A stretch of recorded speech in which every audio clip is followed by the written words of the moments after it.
Hey everyone. So I want to share with you a conversation. Well, it's actually two clips from a conversation. They're both of Ayaan Hirsi Ali. And this conversation took place about a year ago, and and it was a three-way conversation between her and Barry Weiss and Julie Bindel. Julie Bindel is a British feminist journalist who's done significant work investigating the grooming gang scandal in Britain, the rape gang scandal in Britain. And that's what these clips both relate to. And I want to react to them because they're both Ayaan Hirsi Ali. She's a remarkable woman. She grew up in Somalia, she was in a Muslim situation. She was abused. She was forcibly underwent genital mutilation. She then eventually made her way to Europe. She became a member of parliament in Holland, in the Netherlands, and she's been threatened with her. Her life has been threatened by Muslims for calling out the truth about Islam. She's a remarkable woman. I've made a number of videos with clips of her over the months.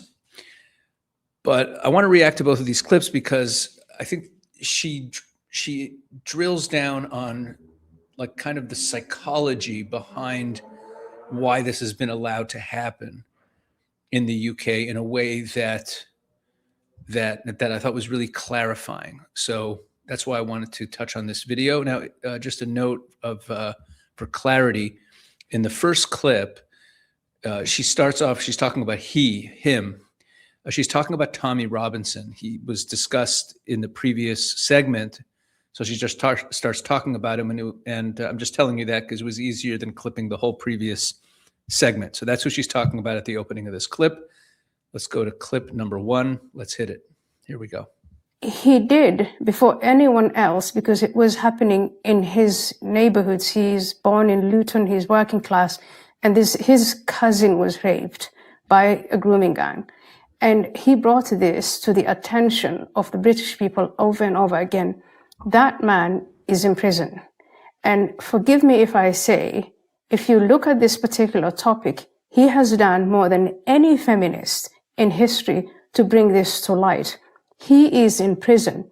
There are British people who want to know it and other Europeans, but once they know it and once they have the courage to publicize it, what happens to them is this punishment by the media that vilify them, by the police that arrest them, by the courts that charge them with contempt of court. I think it is this suicidal. I don't know what to describe it as. If Tommy Robinson were an American citizen, we would have a statue of him. He would be a hero. He would be getting the Medal of Freedom. The guy is in prison. And I think that is one of the things is, why is that, Julie? Why is it that the British members of the public who want to know it, who publicize it, who risk their lives doing it, they are the ones who are thrown in prison? There are examples that, Barry, in the piece by Dominic Green that you published of the girl who goes, they put a nail through her tongue. The grueling story that you just described of death. Some of these things, some of these victims are the ones who get arrested by the police. They are the ones who get punished. And that is something I think that we cannot easily bypass by saying, oh, there are some, these men are not monstrous. Not all Muslim men are monstrous, but the men who are doing this are monstrous. And they invoke a culture and a religion that is monstrous. And it is high time that we say things as they are.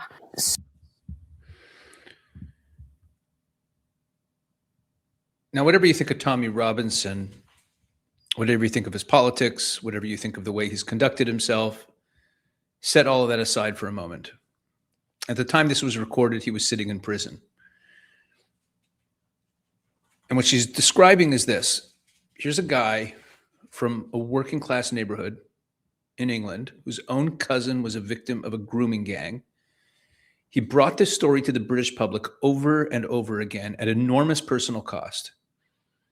And for that, he was sitting in prison. So she makes the comparison to America.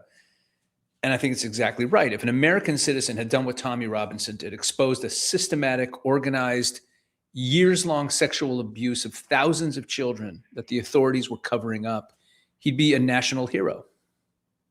There'd be a book deal. There'd be a documentary, the Medal of Freedom, right?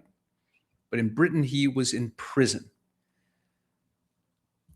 And the most damning thing about what she's describing is that it's not just Tommy, it's the victims themselves. She talks about how some of the girls who reported what happened to them got arrested. The people who publicized what was happening were punished by the media. They were punished by the media. They were punished by the police. They were punished by the courts. That inversion, right, where the whistleblower and the victim are treated as the problem, that shows a systematic problem. That means that it's not an anomaly. And that's what Ayaan is pointing to, that there's something systematic here, or systemic here, I think is the right word. And this goes into what she explains now in the second clip. So let's hit it. So if you go back in a little bit in time, in the early 2000s, late 1990s, there were very hot debates and discussions on what sort of societies we are now in Europe. I lived in the Netherlands at the time, but the discussion was going on all over Europe. And what we had was this classical model where the system of law looks at individuals, and all individuals were equal before the law. So if you're a perpetrator of any crime, you would be treated absolutely like everyone else. But then we had this Muslim minority that we were trying to assimilate or coexist with or accommodate, whatever it was. And there was a whole school of thought, I think a lot of them came from America, who were pushing this multiculturalist model. So when you say community relations, that is one of the centerpieces of multiculturalism, which is, instead of being this, Western society, which was racist, Eurocentric, oppressed, there's a whole criticism of that. The multicultural model says minorities are going to be given exceptions and exemptions, and that is one way of we don't like using the word assimilate, but it was integrating them into society. And so this model is now bankrupt. This model has given us these grooming gangs. This model has given us all sorts of crimes. This model has failed. Now, at certain times, for instance, Angela Merkel in 2015, 2016, after that rape gang, there was this mass rape where immigrant men had started groping and harassing German women. She came out and said multiculturalism had failed. A little before or after that, David Cameron, who was then Prime Minister in Britain, also came out and said multiculturalism had failed. And even though these leaders took this position, multiculturalism isn't going to work, they did nothing about the policies in place. So the community relations, the community policing, giving responsibilities to members within those ethnic communities who are not qualified to do it. In America, you would call this diversity, equity, and inclusion. All of these things happened. And so the police who are covering, we're not even allowed to tell you who their ethnicity is. We're not allowed to tell you who the lawyers are who are covering up for this. So I would ask the question, within the old system, let's open the whole can of worms open, and then you're going to discover who exactly was where, when, and did what. And a lot of this covering up is, part of it is ideological, because we are committed to the model of multiculturalism.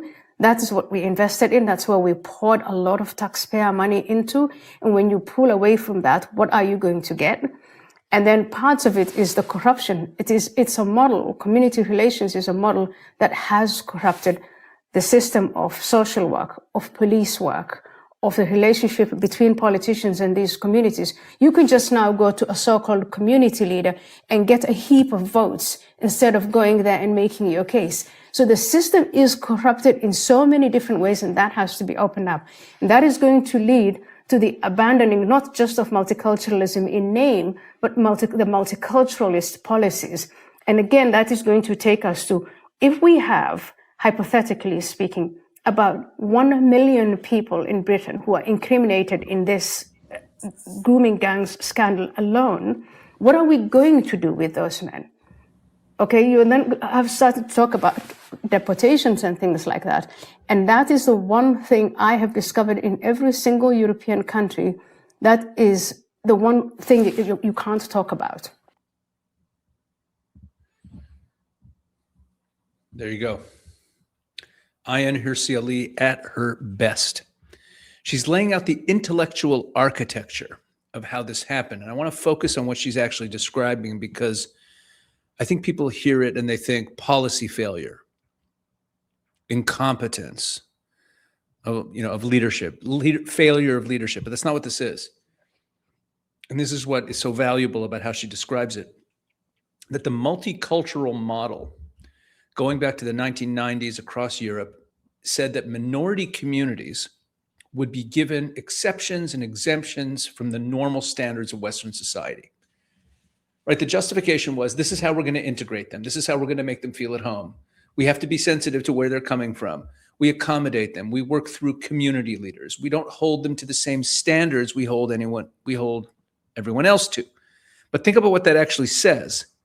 It says that we don't believe that these people are capable of meeting the standards that everyone else meets. We need a lower bar for them. Right? That's not tolerance. It's one of the most condescending positions imaginable. It's what's the expression? The soft bigotry of low expectations. Right? Dressed up as compassion. It treats these adults as though they were children who can't be held morally responsible, or animals who can't be held morally responsible for their actions. And the people who design this policy, who champion this policy, people who would never in a million years describe themselves as bigots, people who pride themselves on their enlightened progressive values, they were operating on the premise that certain minority communities, because of where they come from, need to be managed and handled rather than held to a common standard of the law. What is a society, right? You have a law, and the law speaks to the moral fabric of the society, and you're saying that they're not bound by it. Now, we've seen something similar before in concept. If you go back to like the 19th century, the great justification for colonialism back in the old world, the way it would be justified by the Western elites who were colonizing all sorts of nations in Africa and Asia and wherever, was that these people aren't ready for civilization. They need to be guided and managed and educated and gradually brought up to the standard under our supervision. Right? Western elites spent centuries doing this to people, again, in Africa, Asia, the Middle East. And they told themselves the whole time that they were doing it out of benevolence. Now, it could very well be that there was a lot of benevolence there. I mean, there's a lot of bad reasons for colonialism and a lot of bad motives behind it. But there's also, to be perfectly honest, if you believe that Western civilization, Judeo-Christian, biblically founded Western civilization is superior, and I do, so it's not the end of the world. You know, you go out to this other country, but you go somewhere else and you bring those values and you bring some order and you govern them. I don't want to debate colonialism right now, but it happens over there.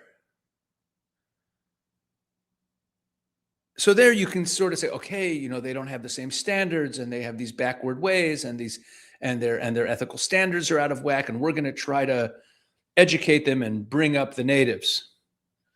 But you do it over there. When you bring them into your own country, it's a whole different thing.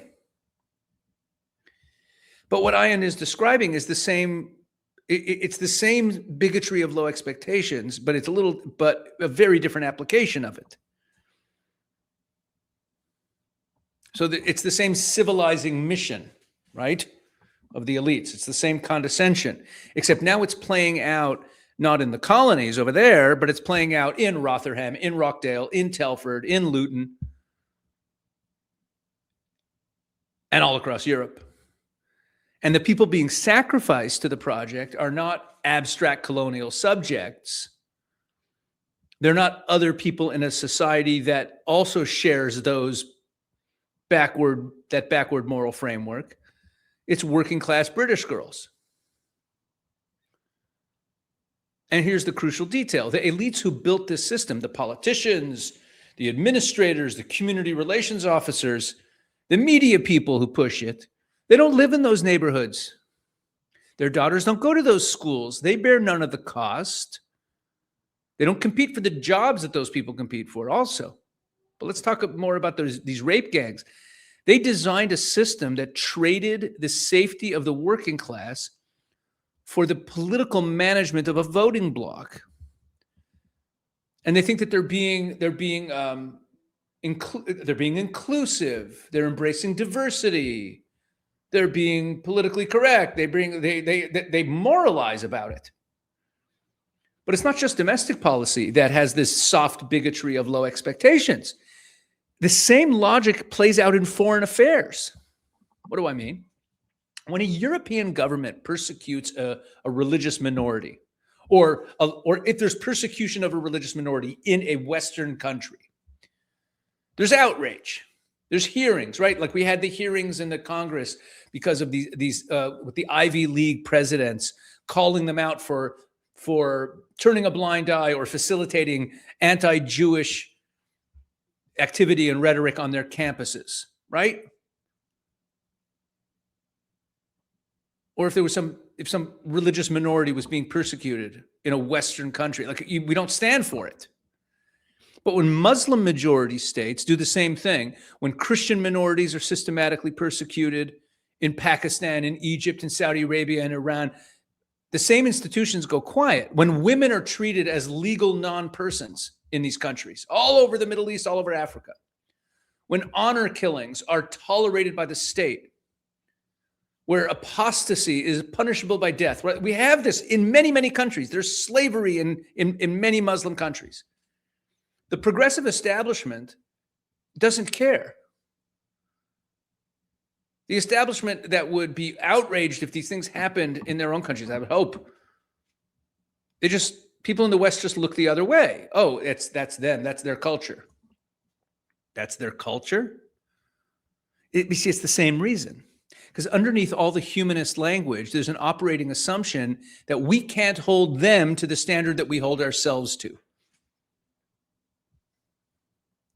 They're not there yet. It's a different culture. We have to be sensitive. This is not cultural sensitivity. It's a hierarchy of human worth disguised as tolerance, right? It says, what we're saying in effect is that a Pakistani Christian woman, her rights matter less to us than a French woman's rights. That if you have an Egyptian Coptic Christian family, that we don't need to protect them as much as that we would have to protect a family in the West. Or they're not entitled to the same protection. Like the people who hold to these views, they'll never admit that that's what they're doing, because to say it plainly would be to expose that what they believe about the people they claim to be defending, they would expose what they really think of them. Now back to Europe. Ayaan mentions Angela Merkel and Cameron. Both of them at different points stood up publicly and said, multiculturalism has failed, right? They said it out loud. And then nothing changed. Not a single policy was unwound. The community policing model stayed. The DEI-style social work apparatus stayed. The arrangement with community leaders stayed. The arrangement with community leaders. I mean, that's it. You heard what she said about that. Like let's deal with the Muslim community, the Arab community leaders, and be sensitive to how they want to deal with it. Yeah, right. That means that you don't actually believe that your legal system, that the human rights, the rights of every citizen that you have enshrined in your culture, in your society, in your law, should really apply.